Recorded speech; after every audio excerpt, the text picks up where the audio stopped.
하나님의 말씀은 신약성경 마태복음 18장 21절에서 35절까지 말씀입니다. 교독합니다. 그때 베드로가 나와 가로되 주여 형제가 내게 죄를 범하면 몇 번이나 용서하여 주리이까 7번까지 하오리까. 예수께서 대답하되 내가 너희 7번뿐 아니라 7번이라도 할지니라.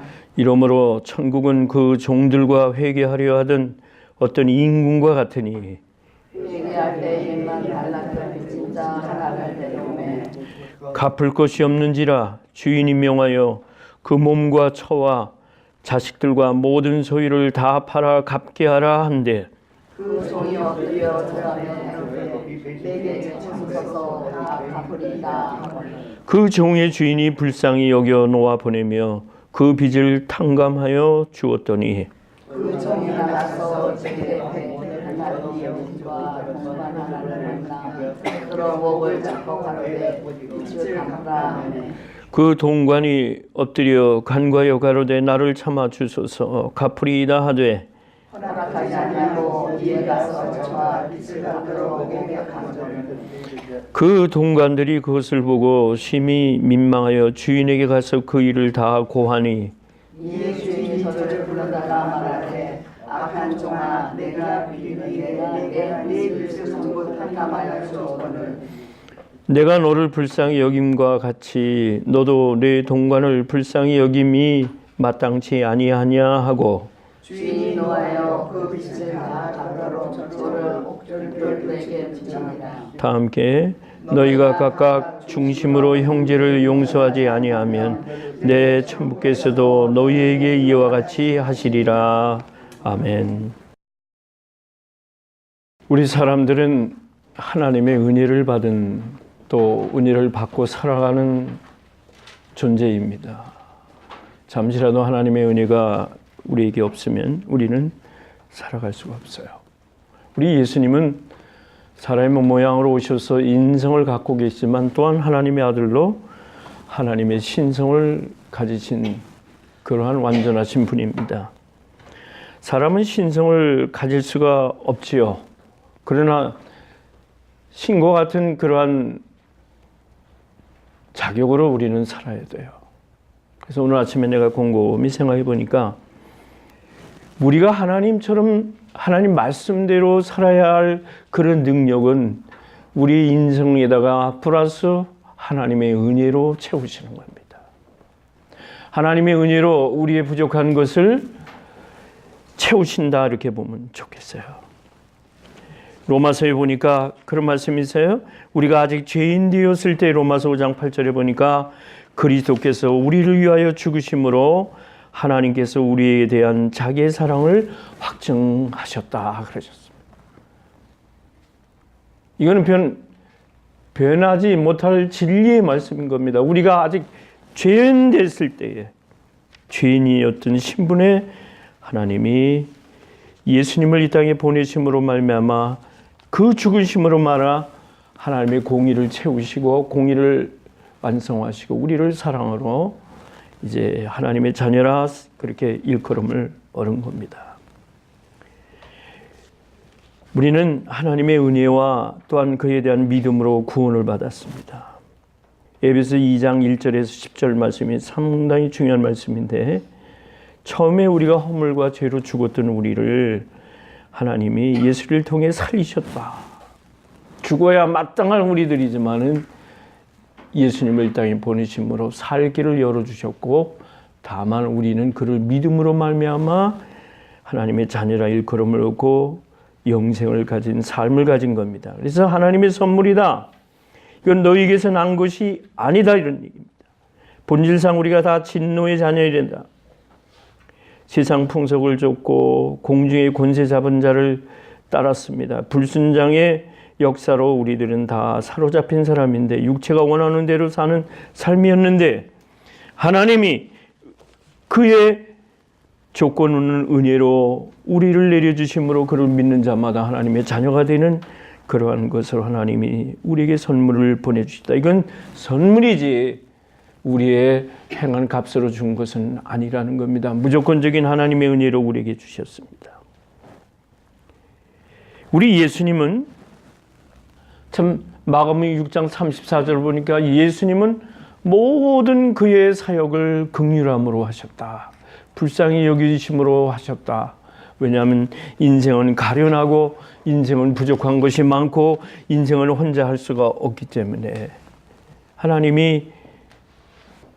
예수님이 그 불쌍한 마음으로 이제 양떼를 돌보셨다. 그런 것 같습니다. 오늘 본문에 보니까 베드로가 나와서 주님, 형제가 내게 죄를 범했는데 몇 번까지 용서해 주겠습니까? 7번까지, 7번은 거의 완전수거든요. 자, 잘못을 와서 빌었을 때, 그 잘못을 뉘우쳤을 때 우리는 용서라는 답을 줍니다. 그게 사랑이라고 그렇게 말씀을 하십니다.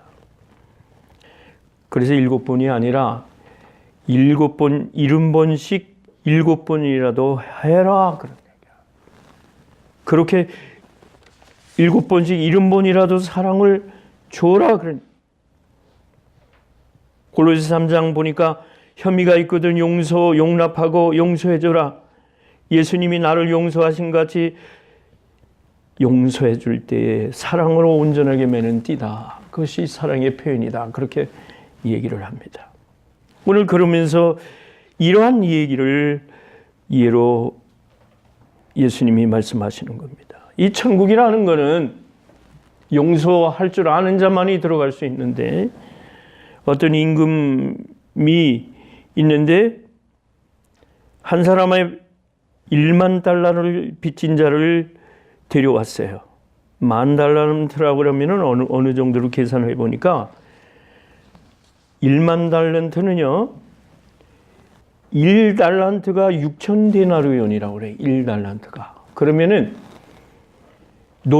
평소에 노동자 하루 품삯이 1데나리온인데 1데나리온이 노동자 하루 품삯이에요.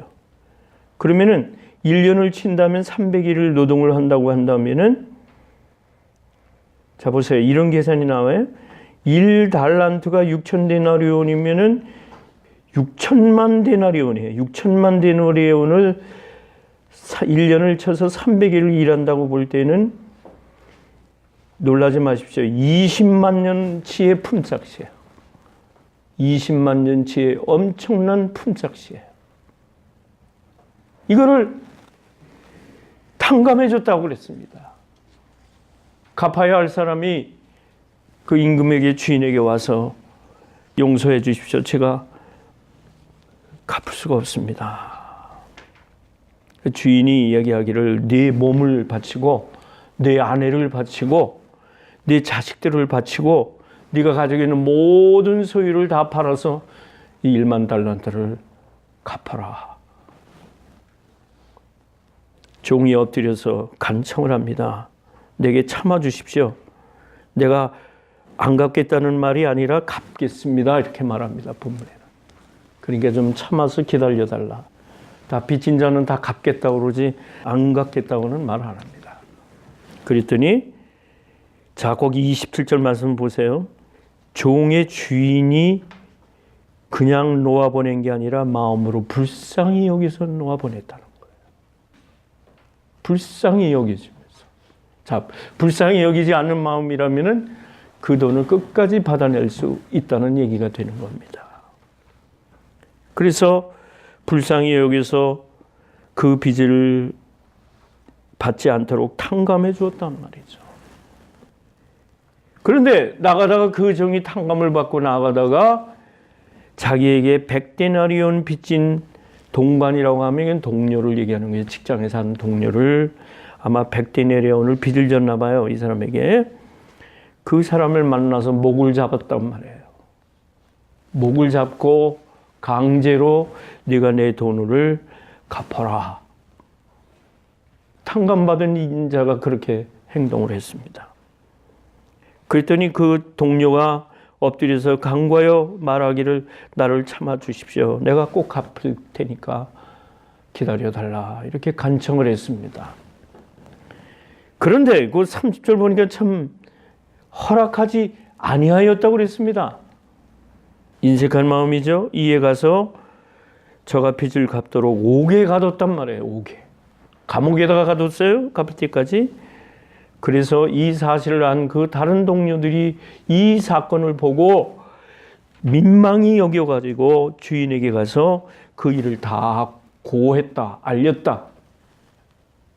자, 이 원 주인이 저를 불러다가 말하되 그냥 종이라고 하지 아니하고 악한 종아 그랬습니다.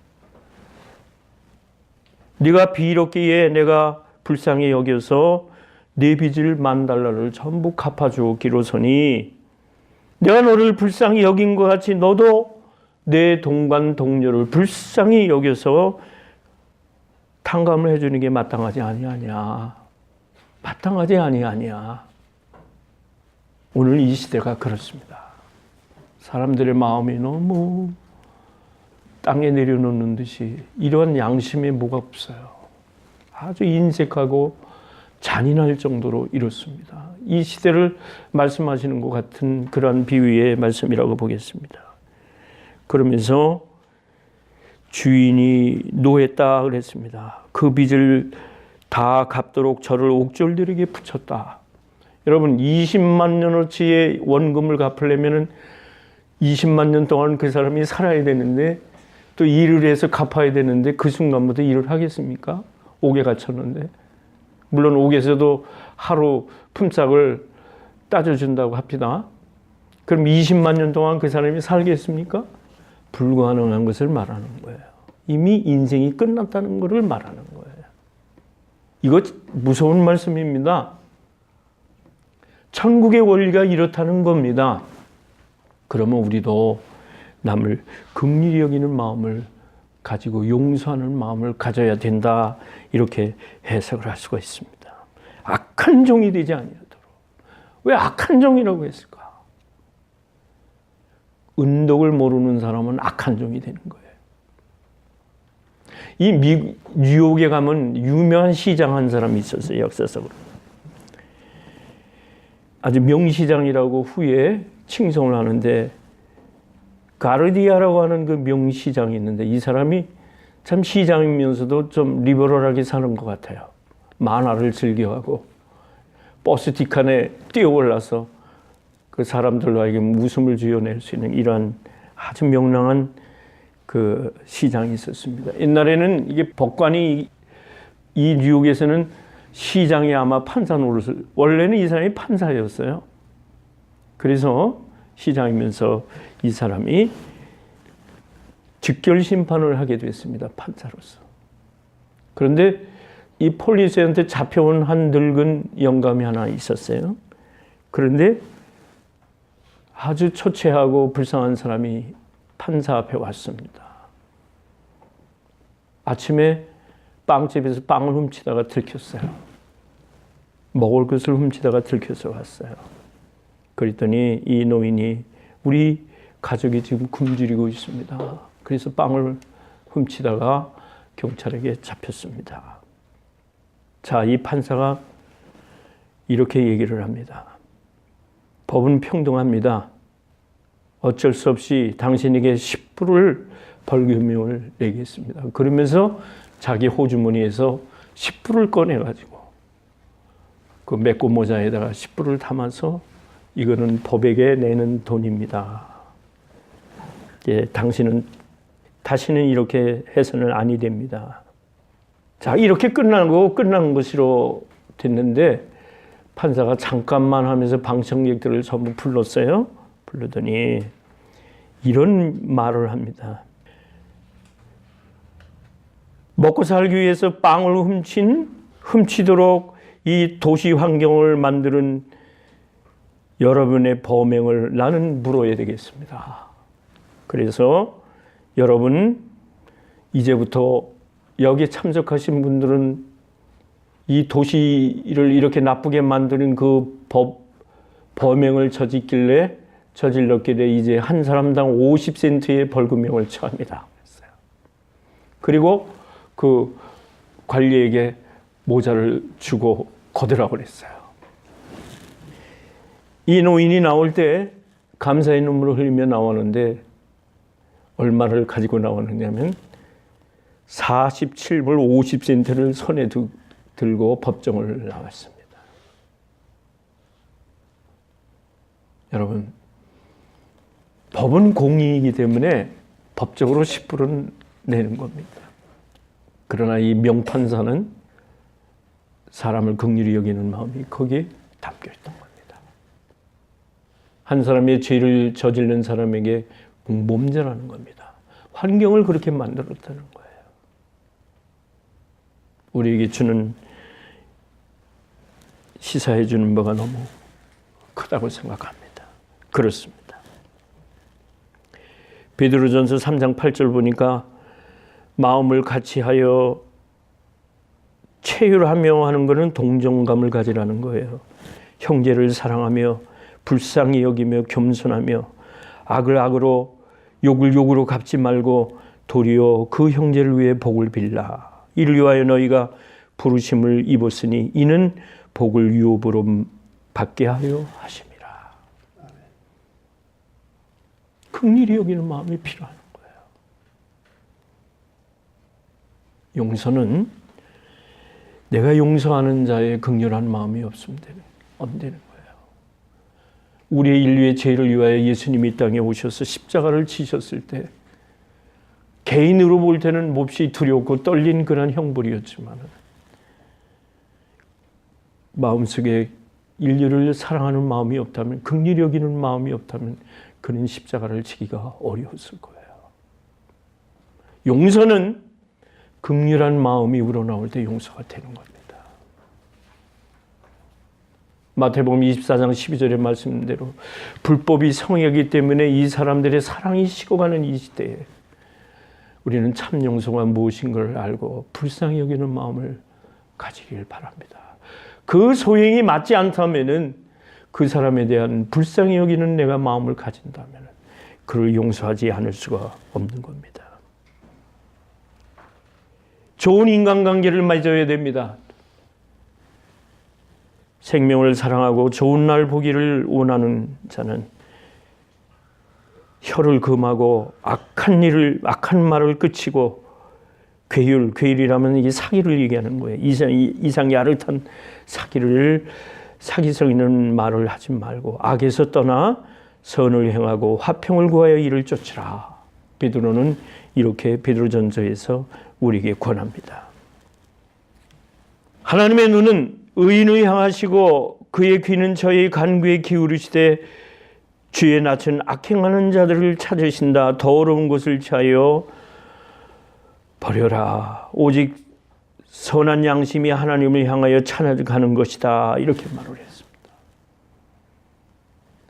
죄를 용서하지 말라는 게 아니라 긍휼한 마음을 가지고 그를 용서해 주라는 뜻으로 해석하면 좋겠습니다. 오직 선한 양심이 하나님을 향하여 찾아가신다는 그 말씀으로 해석을 한다면 우리가 용서 못할 일이 없다는 거죠. 하나님은 반드시 의인을 향하시고 하나님의 귀는 저의 간구에 기울이시되 주의 낯은 악행하는 자들을 찾으신다. 그래서 로마서 보면은 13장에 보면은 원수를 친히 갚지 말고 하나님께 맡겨라 그런 얘기입니다. 우리가 상대적으로 볼 때 저 사람을 용서하지 못할 그러한 상황일지라도 그를 하나님 앞에 고발하라는 거예요. 하나님이 그걸 해결해 주시길 바라는 거죠. 그러나 그 인간적으로 그 사람에 대해서는 긍휼히 여기라. 로마서 12장 17절에 보면은 아무에게도 악으로 갚지 말고 악으로 악을 갚지 말고 모든 사람 앞에 선한 일을 도모하라. 할 수 있거든 너희로서는 모든 사람을 더불어 평화하라. 악에게 지지 말고 선으로 악을 이기라. 직접 원수 갖지 말고 진노하시면 맡기라. 이렇게 얘기했습니다. 여러분 오해하시면 안 됩니다. 용서한다고 하는 것은 악을 가지고 내 선한 것이 지라는 말씀이 아니에요. 하나님께 맡기라는 거예요. 선으로 악을 이기라는 것은 그 용서하는 마음으로, 하나님을 향한 선한 마음으로, 그를 위해 기도하는 마음으로, 긍휼히 여기는 마음으로 이렇게 나아갈 때 이것이 선으로 악을 이기는 일이 된다는 겁니다. 그로 인하여 여러분이 시험을 들거나 그로 인하여 그 사건으로 인하여 여러분이 하나님 앞에서 신앙이 손해볼 수는 없는 겁니다. 하나님께 맡기라는 거예요. 전도서 12장의 마지막에 뭐라고 그랬습니다. 이런 말씀을 했잖아요. 너희가 좋은 날을 사모하면서 일을 하되 그 마직은 원하는 대로 하되 선악간에 주님이 심판하신다고 그랬습니다. 선과 악 간에 하나님은 반드시 심판이 따른다는 거예요. 이것이 바로 은혜 받는 사람들의 삶이라는 거예요. 우리가 용서만 할 줄 안다면, 우리가 하나님께 그를 맡기는 그런 기도할 줄만 안다면, 그런 긍휼한 마음을 예수님처럼 가질 수만 있다면 이 사람이 바로 하나님의 은혜를 받고 은혜 가운데서 사는 사람의 표징이라고 할 수가 있습니다. 마지막으로 우리는 선한 일을 위하여 하나님께 지으심을 받은 자이기 때문에 그렇습니다. 하나님이 하나님의 나라를 이룰 때에 우리를 사용하여 주셔서 하나님의 목적을 우리를 통해 이루신다는 말씀입니다. 여러분 예수 안에서 창조함을 입으셨습니다. 예수님이 여러분을 사용하여 주셔서 선한 세계로 창조하신다는 사실을 우리가 믿어야 될 것입니다. 이것은 하나님의 선물이기 때문에, 이것은 하나님이 거저 주셨기 때문에 오늘도 요한복음 15장 16절 말씀을 또 인용합니다. 너희가 나를 택한 것이 아니요 내가 너희를 택하여 세웠나니 이는 너희로 가서 열매를 맺되 그 열매가 항상 있게 하려 하심이라. 열매 맺는 생활은 하나님께서 주신 하나님의 은혜로 주시는 생활인 겁니다. 모든 걸 하나님께 맡기십시다. 하나님의 선물을 받으십시다. 그리고 이 사회가, 이 세계가 선한 목적으로 위해 짐을 받은 내가 하나님 나라를 위하여 헌신을 할 수 있는 은혜 받은 자의 삶으로 여러분 모두 승리하시길 주의 이름으로 축원합니다. 하나님 아버지 감사를 드립니다. 하나님은 우리를 향하여 아버지의 선하신 뜻대로 은혜를 주셨습니다. 이것은 내가 행한 것이 아니요 하나님의 일방적인 선물로 주신 것이었사오니 형제를 위하여 긍휼히 여기는 마음을 갖게 하여 주시옵시고, 아버지 하나님, 내가 하나님 뜻대로 이 세상에 선으로 악을 이길 수 있는 지혜로운 사람이 또한 되게 하여 주시옵소서. 예수님의 이름으로 기도하옵나이다. 아멘.